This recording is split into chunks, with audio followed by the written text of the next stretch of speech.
新型肺炎の影響により、今世界の人々が心に不安が広がっております。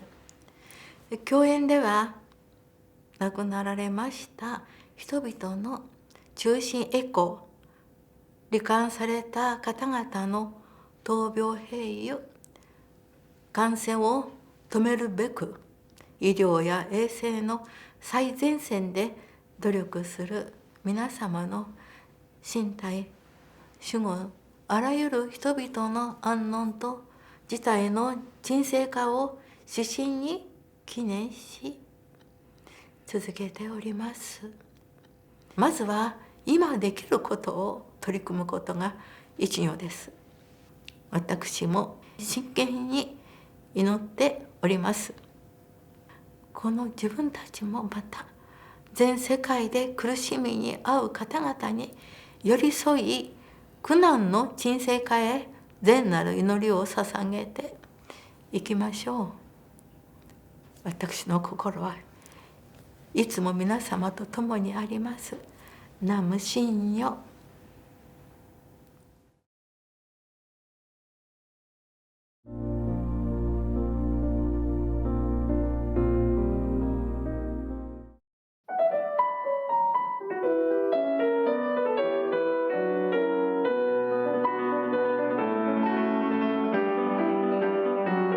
Life is very long and full of winding paths. You don't have control over what's going to happen, and so I just keep trying to do the best thing that makes the most sense in the moment.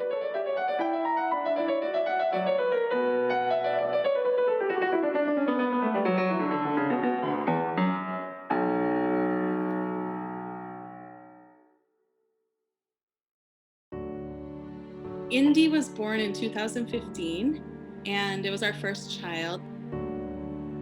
Late in the night, they took him away to do some tests before we would be able to go home, and they found out that he had a complex congenital heart disease. It was like very shocking and very overwhelming. And then he had his first open heart surgery when he was about 4 weeks old. I don't think he would have really known he was sick at all. He was just like a normal kid. And so then when he was 15 months old, we went back to LA to have a scheduled open heart surgery and repair. And then a few days out, they pulled out his chest tubes that were draining fluid around his heart, and it ripped a stitch on his heart, and the whole thing fell apart. They saved him, but he had had brain damage from not having oxygen to his brain. So we made the decision to take him off of life support. We don't have a lot of regrets about his life because he was really happy and he just had a really nice life, as short as it was. I was really intrigued by our experience in the healthcare system and learning about congenital heart disease. And I thought, oh man, I think I could have had an interest in medicine, which I had never thought that, I was an artist in the arts and never considered that before. So I talked to a lot of people and decided to go into a Master of Nursing program, an accelerated program. I thought it was a really good way to get into healthcare, working with other kids like Indy in a kind of short time. So right now I work in it's an adult and pediatric cardiovascular surgical ICU at Mayo. So it's with, they have adults and kids together, but everybody who's undergoing open heart surgery. Sometimes it's hard, but at the same time, I definitely can see that I have a different perspective on the patients and the families because I can put myself in their shoes so easily. So I have a child, her name is Makana. She's 27 months. We decided to name her Makana because when we were in Hawaii, we had a friend who gave Indy a shirt that had a picture of a gift on it and it said Makana underneath. And he wore that a lot. So now we have a beautiful child and that's really been healing for us.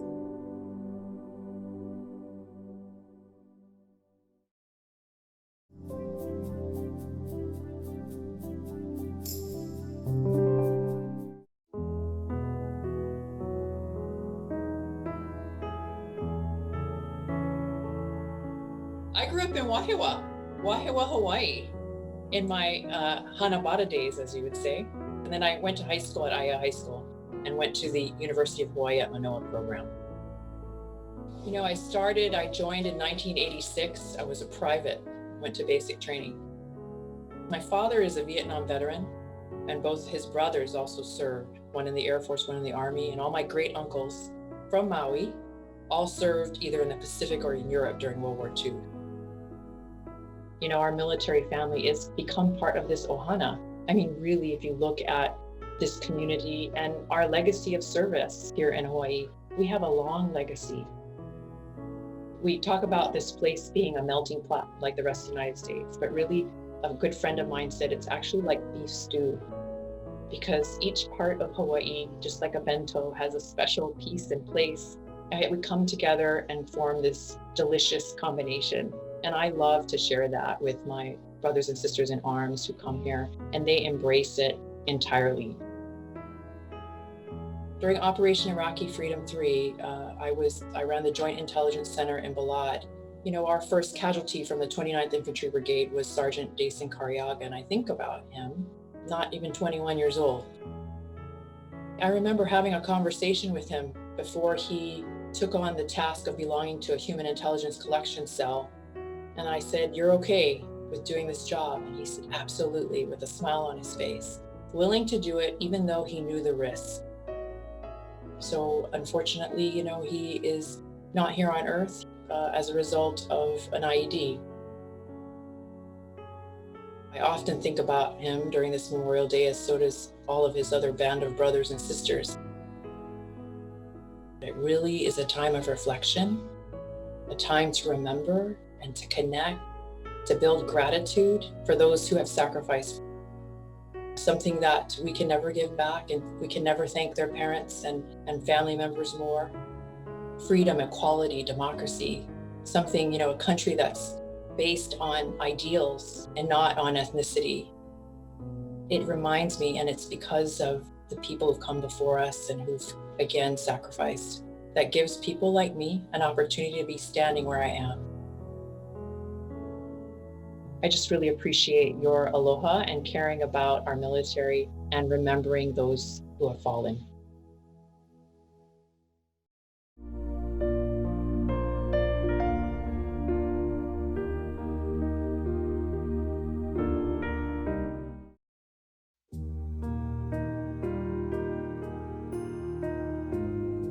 You know, when I had a second child at age 19, I had already begun taking meth and heroin. I was addicted hardcore for about 6 years, and I was on the streets for about 4 of those years. And I was about 4 going on 5 months pregnant when one morning we were raided by HPD, and they arrested us. You know, 20 years later, I realized that they were saving my life. I went to jail and did 7 months in OCCC. Tough love is what I needed, and that's what I got. And it was long enough for me to get clarity in my head, in my heart, to kind of pivot. You know, these pause moments that we have, like we have right now in COVID, they're opportunities for us to reflect and pivot.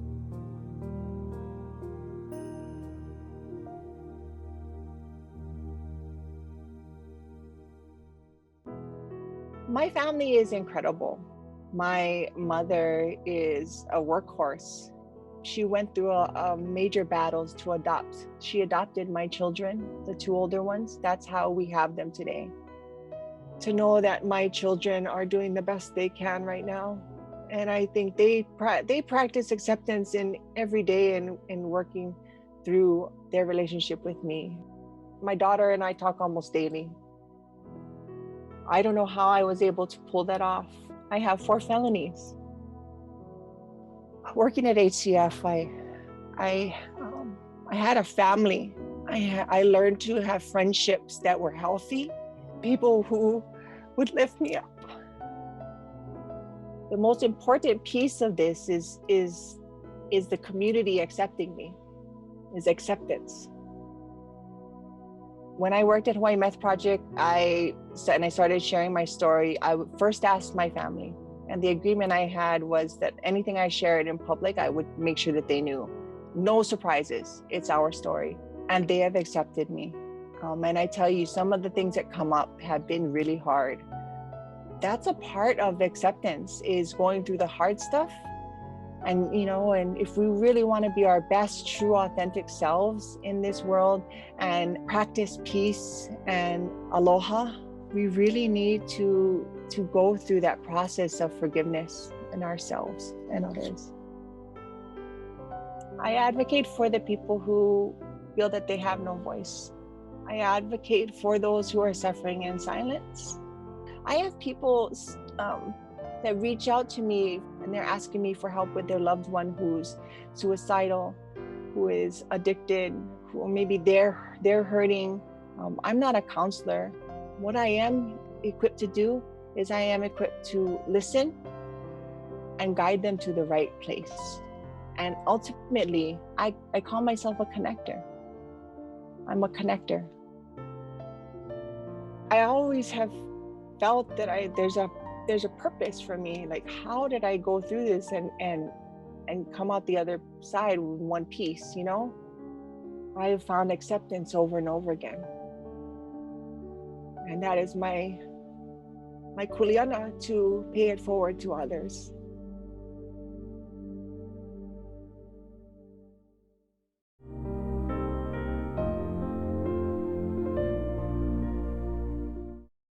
When a person dies, they die twice. They die when you put them in the ground. That's the first time. And the second time, they die when no one says their name.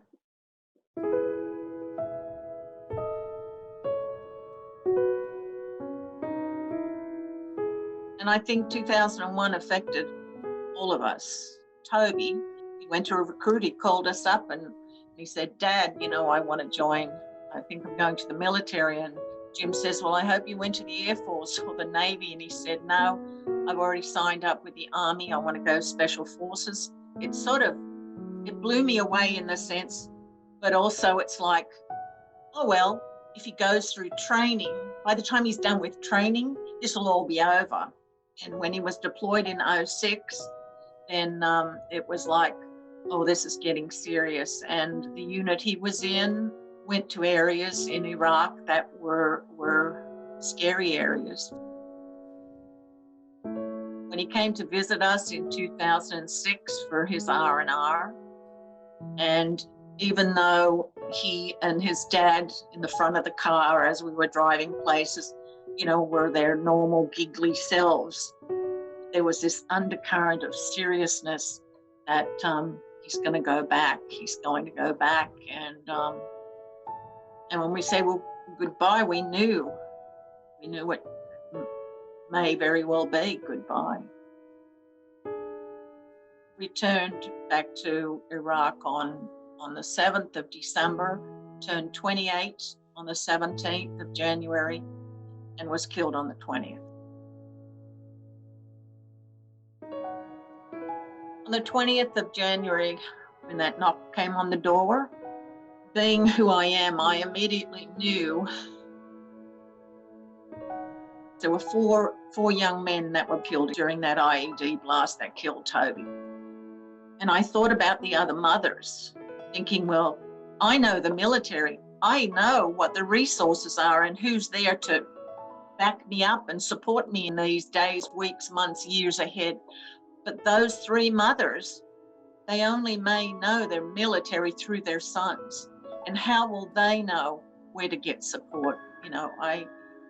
I remember reaching out to the casualty officer and saying, can you get me the addresses of the other family members of those boys? So since 2007, after Toby was killed and after we came back home to Hawaii, I made it my career, if you will, to work with others. doing what I think I do best, and that's finding within a community organizations and groups that provide support to families that have lost a military loved one.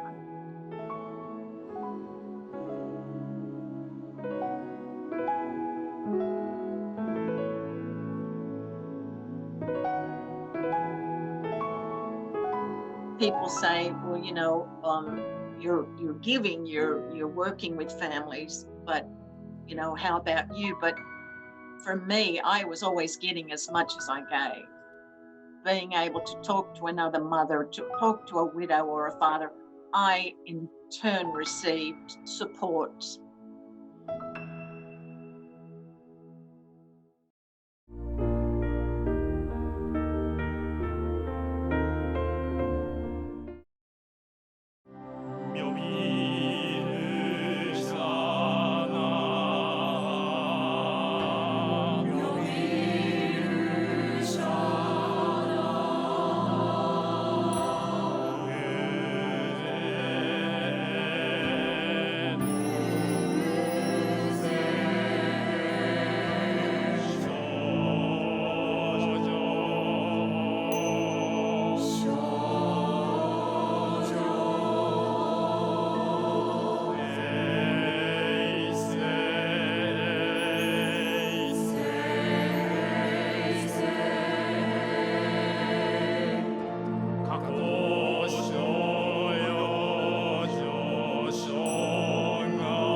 さらばたたやたばろきておんざんばらざんばらんのまくさらばたたやたばろきておんざんばらざんばらん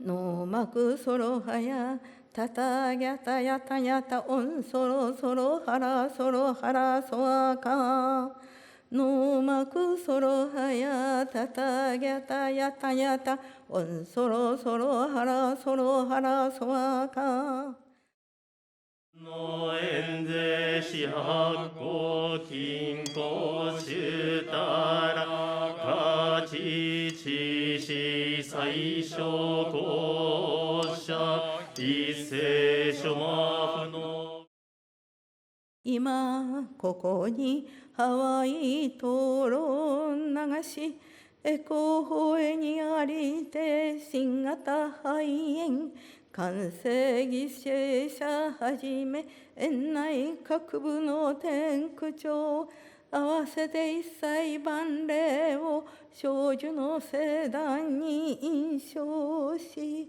Shinnyo秘密最小の神宝言宗し立て祭るおのの霊を灯籠に託し聖地とハワイを結び視界変満冥福を記念すしからばすなわちShinnyo軸の恵みをもつて諸少量は寛義浄土に往生すよって加減の霊にエコーすることさのごとし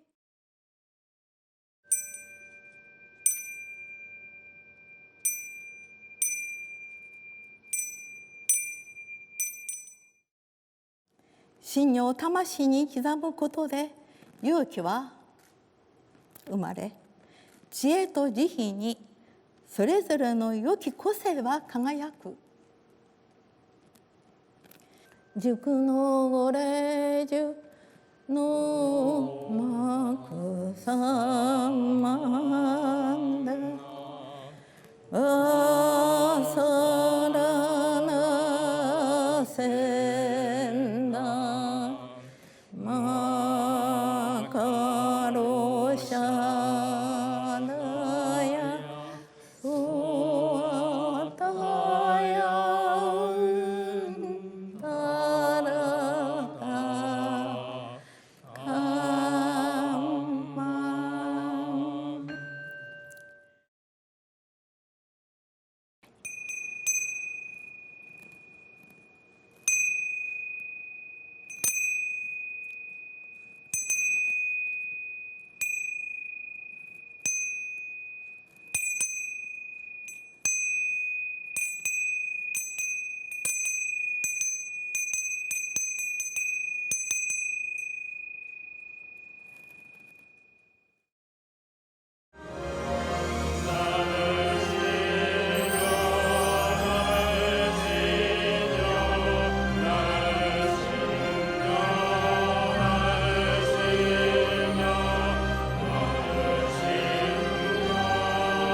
I really firmly believe that if we lead with aloha, we will come out of any situation better, stronger, healthier, happier, and we will be able to provide an environment and a place to live that's going to actually last for generations to come.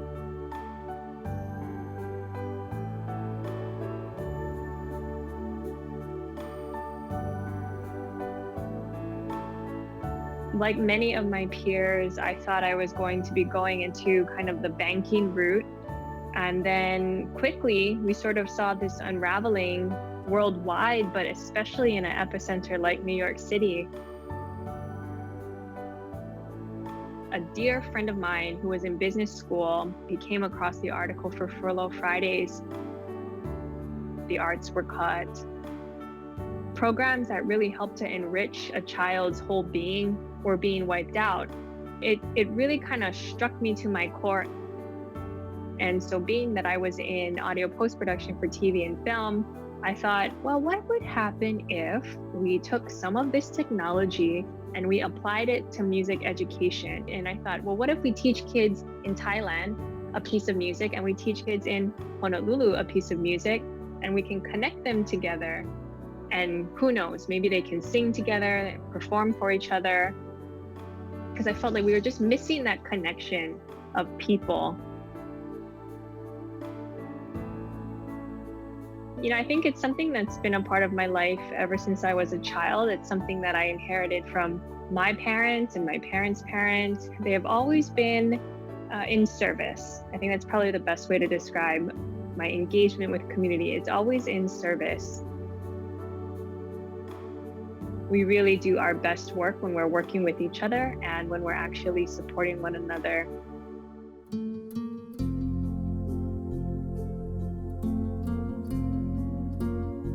And so a group of friends had been originally gathering around the concept of voter registration and civic engagement.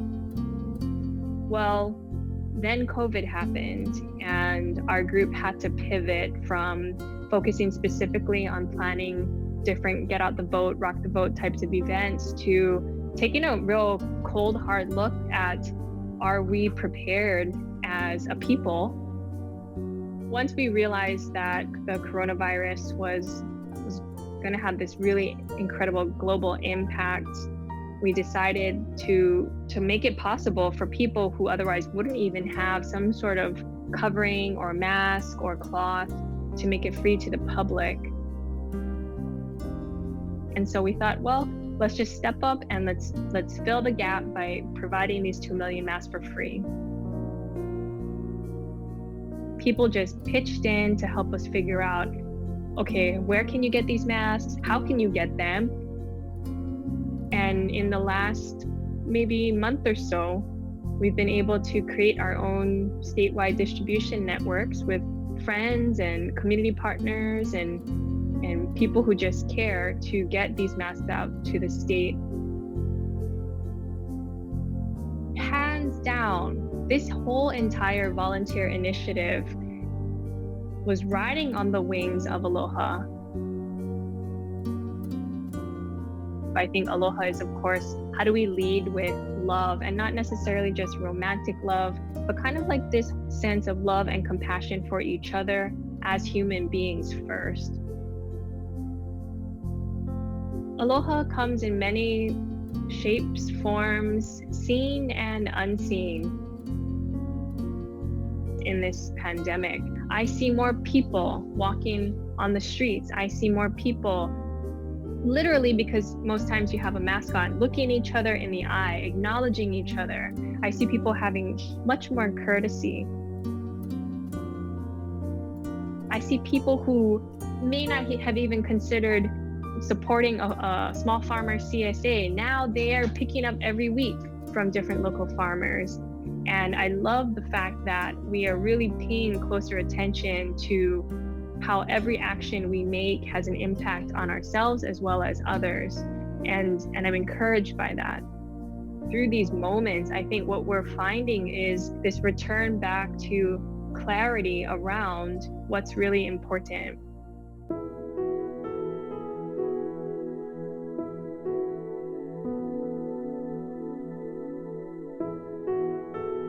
think it's timely that lantern floating is coming up, because now more than ever, we need to be reminded of our connection to each other, our connection to our ancestors, our connection to memory, what it means to mourn, what it means to uplift.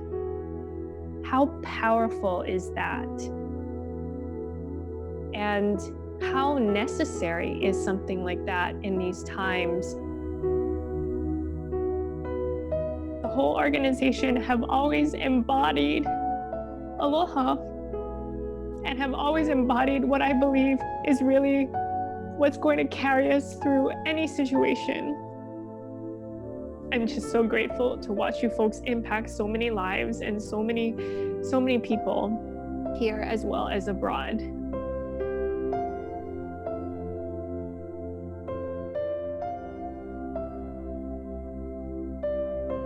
And then we all come to the ocean, which we are able to share in its gifts, and we connect through this water. We put that energy into the water, and it's able to kind of wrap us all in it. And I cannot think of something more needed than that kind of connectivity for our people and our state and our home, but for everybody worldwide.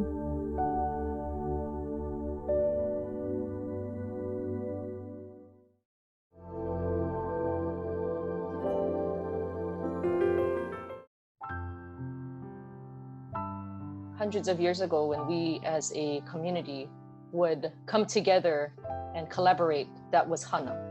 And when new folks came to our island, they saw what we were doing and they said, oh, that looks like work. But hana and work are not the same things. Hana is more of a much deeper connection to those around you, and it calls you to act in a certain way, and that you give in ways that are kind and compassionate.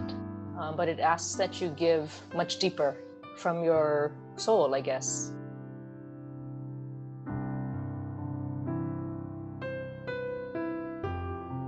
When we first started hearing about what was going on with COVID, I think it was at the end of December.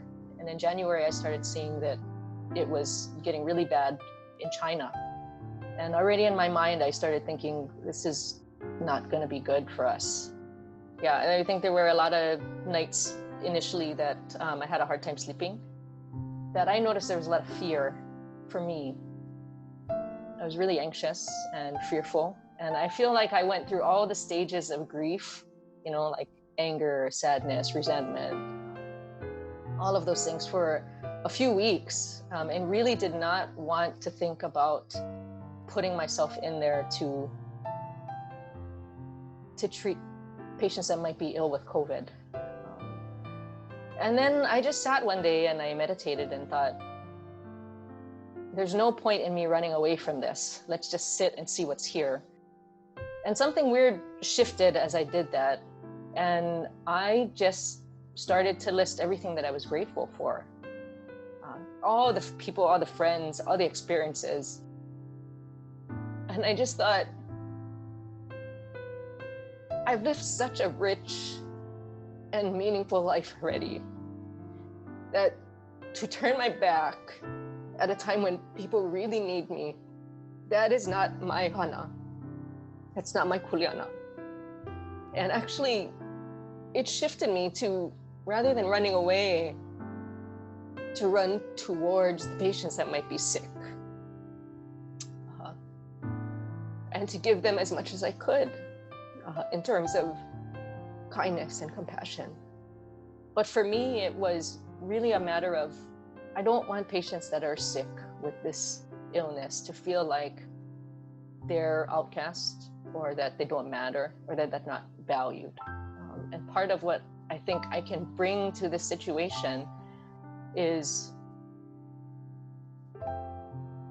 the ability to be present with what's there, to really go there with them. Yeah, one of the first things I did was to go to my family and say that I felt like I was being asked to do this. In telling them what I was doing, it was also saying goodbye. It was also saying thank you. It was also saying I love you.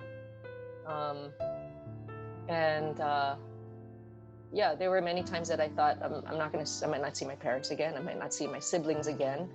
And so it was this realization that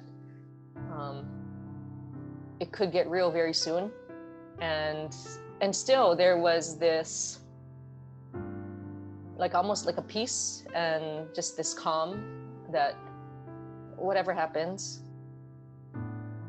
you know, I've been surrounded by love this whole time. And so, yeah, I think it just kept me going.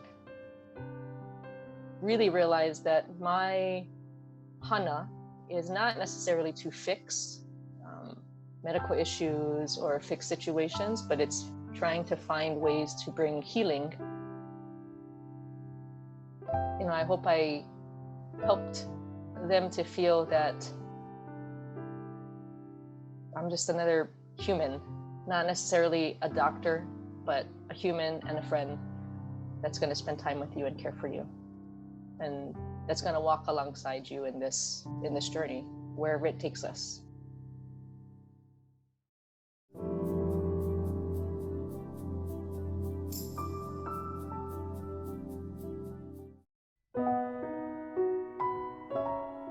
There are no graves here.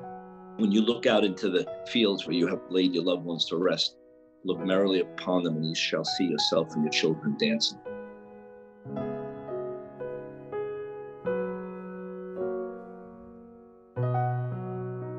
I was the chief of Brooklyn South for 11 and a half years, and within 7 years, I had 7 cops die in the line of duty. I retired from the NYPD 2 years ago. I did 38 years of service. It was a dream. I feel so blessed that I was able to find the path that I found, or the path that found me. It was filled with inspiration, significance, happiness, joy, accomplishments, service, but it was laced with some of the deepest pain that I could have experienced in my life.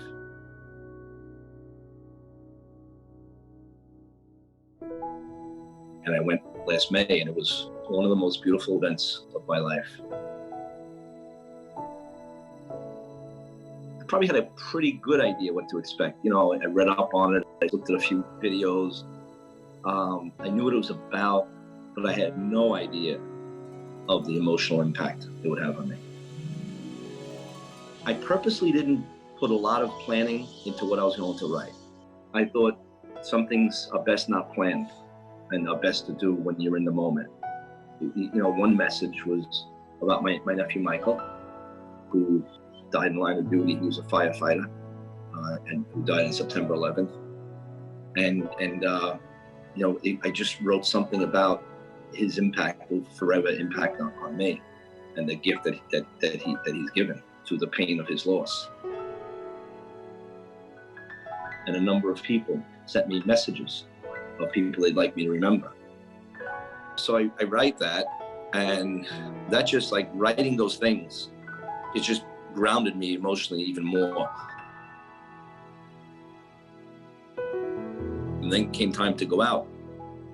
It was strange because I almost didn't want to let go of it, because I felt so attached to what was a lantern that was paper and plastic to make it float. It became something very profound and very emotional for me. And I sat down, and it was almost like I didn't want to let it go, and I pushed it, and there it went. I stood there for a while just reflecting and looking at the lanterns and thinking of what I had written. And then looking at all of the collective sadness, just looking at people and seeing people cry and hold each other, thinking that, you know, all of the things they wrote on those lanterns that became manifestations of deep emotion. You know, besides food and nurturing and shelter when we're born, we need connection. And if we're going to connect, why not make it loving? Why not make it kind? Why not make it meaningful? let's make it as special as we can, because that's why we're here.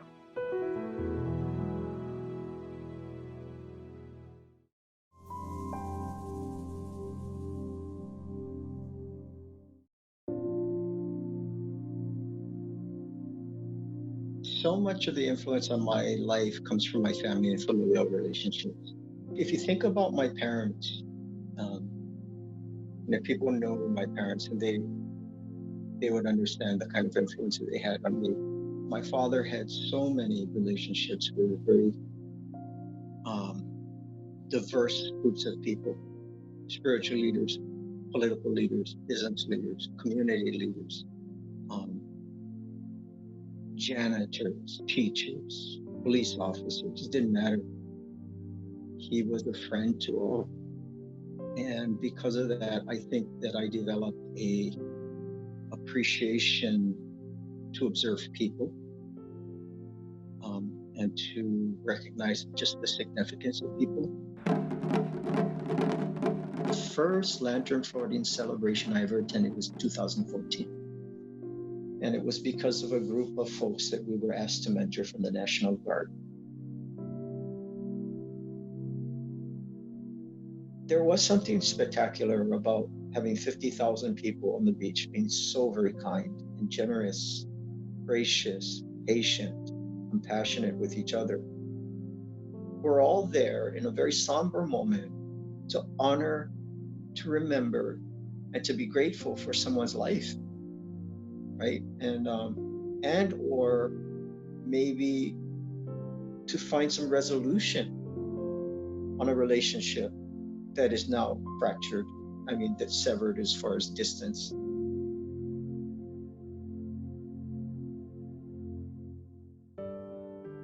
It was after that lantern floating that we debriefed. So when we debriefed, what we got is we got so much of that, the beauty of it, the generosity. You know, I wasn't facilitating that conversation, so I was just being present. And at the end of the meeting, I said, you know, I'm going to share something. It's phenomenal to have 50,000 people on the beach who are so cohesive in their generosity and graciousness, patience. It's phenomenal. And you know what happened the minute they got off that beach and they got in their cars? Get out of here. It's like, what happened? What happened?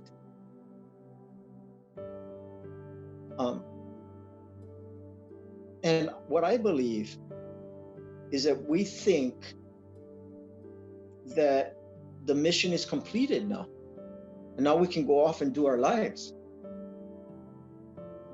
And what I see is that for those couple of hours, for some reason, we were able to pause people. That people could pause. And in that moment of pause, we could just be with each other. So the question is, how do we pause people?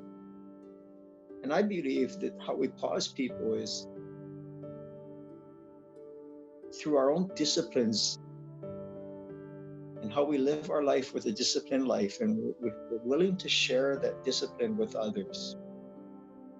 It does give an opportunity for people to pause. And so if we think on how did 50,000 people on the beach pause together, it's because a husband and wife many, many years ago were so disciplined to honor someone's life.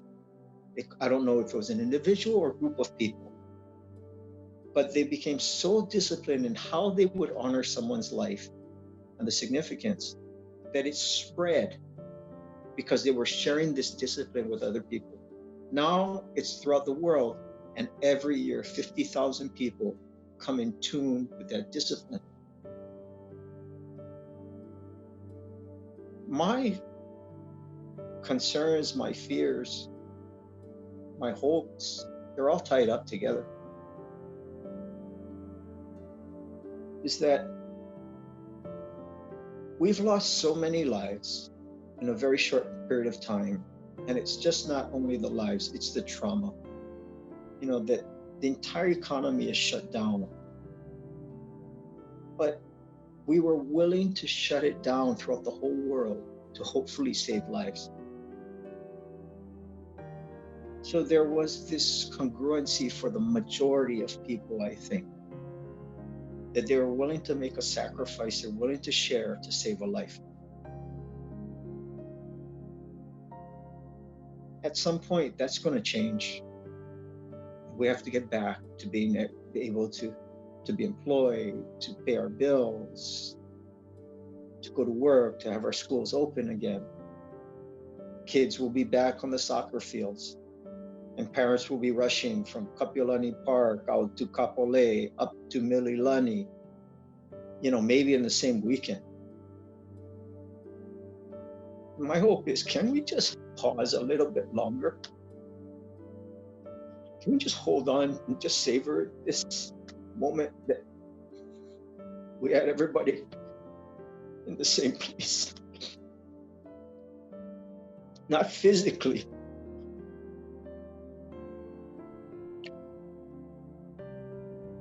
so that we remember that we're the whole thing.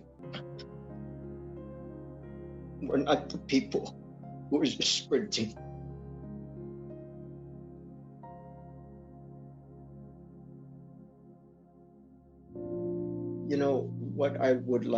What I maybe in just my hopes is that people will remember that they're not just the people who are racing.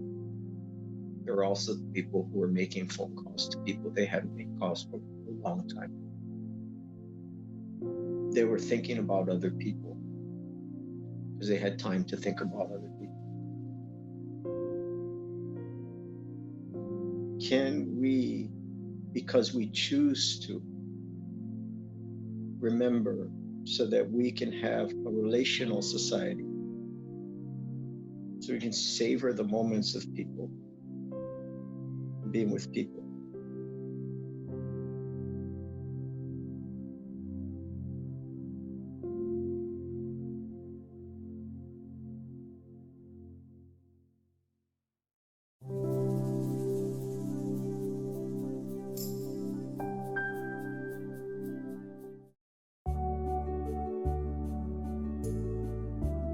The best parts of me know that I need other people around me to support me and love me.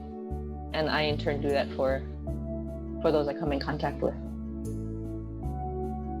I've always been a person, I feel like, that tries to make things better.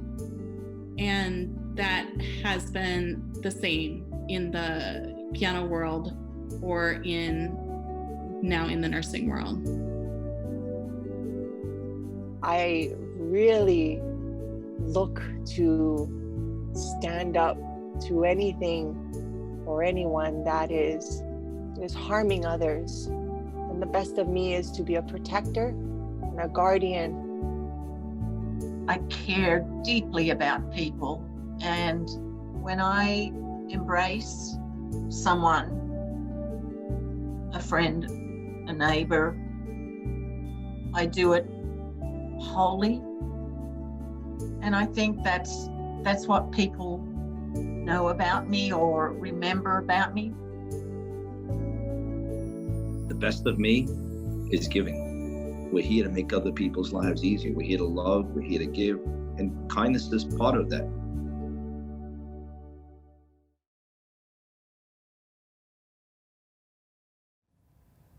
希望とは過酷な運命を乗り越える力です。誰もがこの力を持っています。どなたもが持っています。人間にとって一番辛いことは先が見えないことだと思います。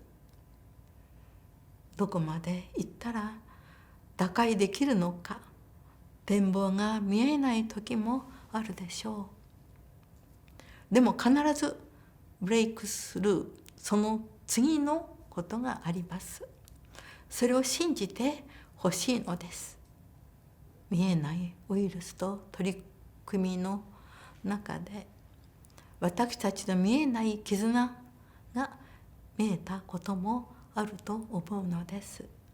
その意味で貴重な体験だったと言えます。真如灯籠流しはShare Your Light、灯火を明かりを分け合い、より輝かせることをテーマにしています。身近な人に喜んでもらえることを日々少しずつでも実践すること、行っていくこと、そこからあなたにしかできないことを見つけることができます。こうした時こそ、だからこそ人とのつながりを大切にしていってください。そのつながり、喜びを与え合う、分かち合うこと、私たちの希望となるのです。どなたもが唱えることができる成就さをお唱えいたします。成就さナムシンニョ、ナムシンニョ、ナムシンニョ、ナムシンニョ、ナムシンニョ。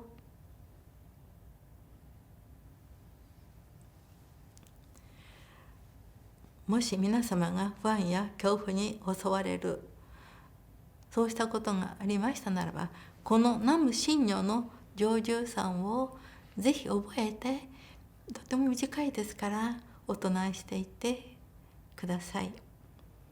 南無真如と唱えると、自らの良心、良き心、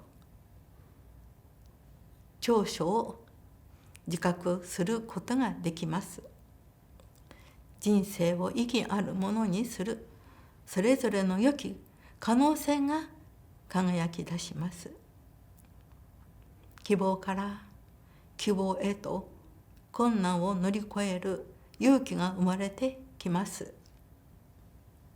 私には皆様の心に灯る個性の明かりがはっきり見えています。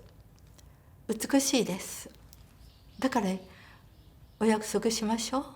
善なる実践の光をキープしていくことを、希望を失わず、真如というそれぞれの心の明かりを信じ、誇りを持てばパンデミックでさえこれがあってよかったと言える未来を作り出せます。